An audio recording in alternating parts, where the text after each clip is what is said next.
Today I'm going to show you how to paint Battletech mechs that look like this. Now, I know what you're probably thinking. Why should I be watching this guy? There are plenty of other good painting YouTube channels out there. You've got Ninjon, Duncan Rhodes, Squidmar, that other guy, and I think they're all great channels. And I would recommend watching them so you can learn new skills and discover cool things that you can use. But I do think that there's a solid basis for what I would like to call the intermediate audience. These are people that want a quick, easy way to paint miniatures that look good and doesn't require anything fancy. So I fall squarely into the intermediate painter range. But I do pride myself on my ability to paint lots of miniatures and still maintain a good level of quality. So that's what I'm going to be showing you through a time-lapse video. So sit back, enjoy. You're going to get my thoughts. If you just want to know how to paint the mechs, you can skip through the chapters, which I'm going to put in.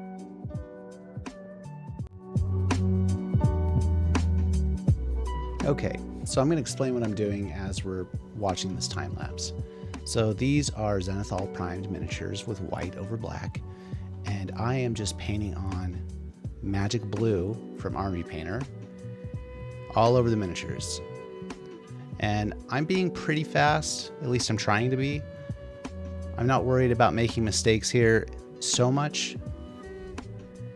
And what I mean by that is that it's okay for me to paint blue in certain areas where I'm going to paint metal later on the mechs, because the metal will just cover the blue. And there are still a few areas that I try to avoid. So for example, the cockpits and the weapon barrels, anywhere that is going to be a specific color with a detail later. All right, let's speed things up even more here.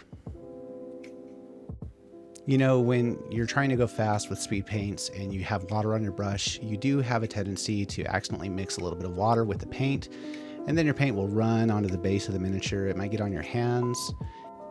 And you know, it's not something that you want to do intentionally if you can help it, but it's okay if it happens a little bit. It's just part of the process. So after cleaning my hands, I then got out some matte white paint, and I did a few touch-ups for places that I knew the blue paint wasn't supposed to be, just painted straight white on those areas. And again, one of the keys to going fast is realizing the order of colors that you need to paint. Again, with the example of metal, it was okay that I painted blue on a lot of the parts that were going to be painted over later with metal. But for the areas of the mech that need to be white and red, that will not look good over blue without using a solid color of white paint. So you see here, I'm taking the slot of red and I'm starting to paint the red parts of the mechs. I'm getting their weapons, and I'm also doing a 50-50 half and half red-white line on the right side of the mechs. You'll see. In general, when I'm painting miniatures, I go for, I think it's a 50-30-20 ratio for my main color, and then my secondary color and any other supporting colors.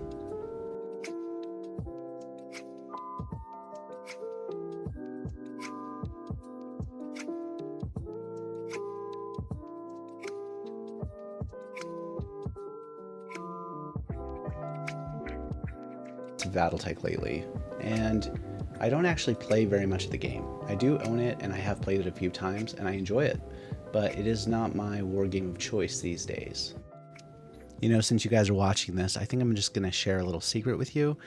Battletech has actually been my side hustle for a little while. So what I'm doing is I'm painting these mechs to sell them on eBay. And what I found is that there is specifically a demand for Battletech mechs that there doesn't seem to be for Games Workshop miniatures, for example. Yeah, you know, when you do the math, it's like I'm only making about 25 bucks an hour doing this, but hey, I'm getting paid to paint, which is something that I like to do.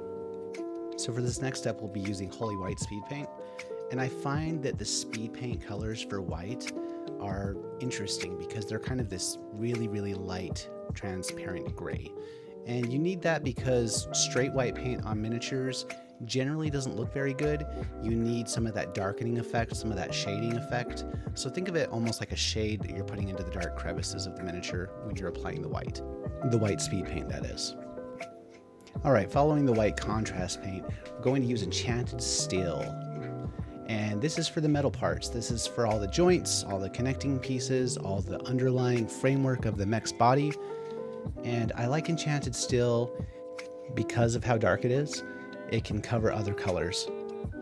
So I'm doing this specifically after I've done the other colors, because if I've accidentally gone over with the red or the blue, I can just paint Enchanted Steel right over that. And I believe that this is actually the way that Army Painter recommends painting with their speed paints, that you should start with the lightest colors first, working towards the darkest. You know, it may seem like a simple thing, but I think it's something that sometimes we just don't even think about. And so sometimes it's good to go back to basics and remember those things. And I guess this is a good time to put in my spiel that I think I'm going to put in almost every single video I do, which is, don't be afraid to make mistakes. Holy crap, make some mistakes. You know, don't make mistakes on purpose. Those are not mistakes. Those are, I don't know what those are. But you know, being willing to experiment, try different things, and just accept the fact that mistakes are going to happen from time to time. That's how we learn. That's how we grow. That's how we unleash our creativity. I think it was the actor John Cleese from Monty Python that said that specifically the fear of making mistakes is what kills your creativity. And you want to have that because it's really, really important. It's what helps you try new things. It's what helps you get out of your shell. It's what lets you say that funny thing you thought of around other people. When you're not worried about making mistakes, it's like you unlock a different part of yourself. It's almost like you unlock a superpower. Okay, so now we've reached the point where we're going to start doing the bases. I'm using Brigadine Brown, which is kind of becoming my go-to for the Warpaints Fanatic range. And I won't go too into depth here because I've already made that basing tutorial, which you can watch here.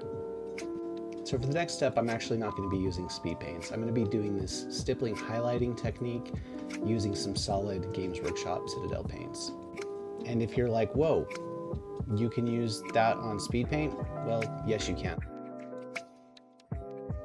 So what I'm doing is I'm taking the Hoth blue and I'm just putting all over the raised parts of the panels on the blue of the miniature. It really gives it two effects in my opinion. First, it makes it a little bit more 3D. It makes the panels pop out a little bit better. And then the other effect is that it makes it look a little bit, I don't know if this is the right word, but a little bit dirty. Like nothing is this pristine color out of the factory, you know? We're not painting a shiny model car that's at the dealership here. We're painting some mechs that are tromping in a battle, that are ready to go blow the stuff out of other mechs. And I'm also taking more of that matte white, and I'm just hitting the raised edges with the white highlight over the parts that I had speed painted. Not all of it, just the edges, just the upper raised most areas to make it pop a little bit more. You can really see this technique as well with the red. This is Wild Rider Red, and it does an excellent job at highlighting. At this point, I'm jumping back over to the bases. I'm going to be dry brushing Tau Light Ochre over the top of that dark brown. I find that that lighter orangey brown color pairs really well with the dark brown. This next step is pretty fun. You're going to take the matte white and you're going to mix it with some water. You're going to get really thin, and then you're going to go back and put that thin white paint in your cockpits, in your weapon barrels, anywhere that should be glowing. This also includes doing the white on the engines on the back for jump jets, you name it. At this point, I'm going to hit the edges with an off black. I like Corvus Black from Games Workshop for this. All right, we're getting close to the finish line. And for this step, I'm going to use a couple of fluorescent paints from Army Painter, and I'm also going to use a few more speed paints. The fluorescent paints I use are Radiation Glow and Lens Flare Glow. And the other colors, which are shown here, are going to be used for the lasers, large, medium, and small respectively. All right, for this next step, we're going to be using Vallejo Game Color Bright Silver, and we're going to do highlights on all the metal parts of our models. This helps the metal stand out so much. I would say if you're going to do any sort of highlighting out of the miniature, you should do the metal parts in this method. And unfortunately, I had to cut it from the video, but it was just a little bit too long. I also did the decals following the painting.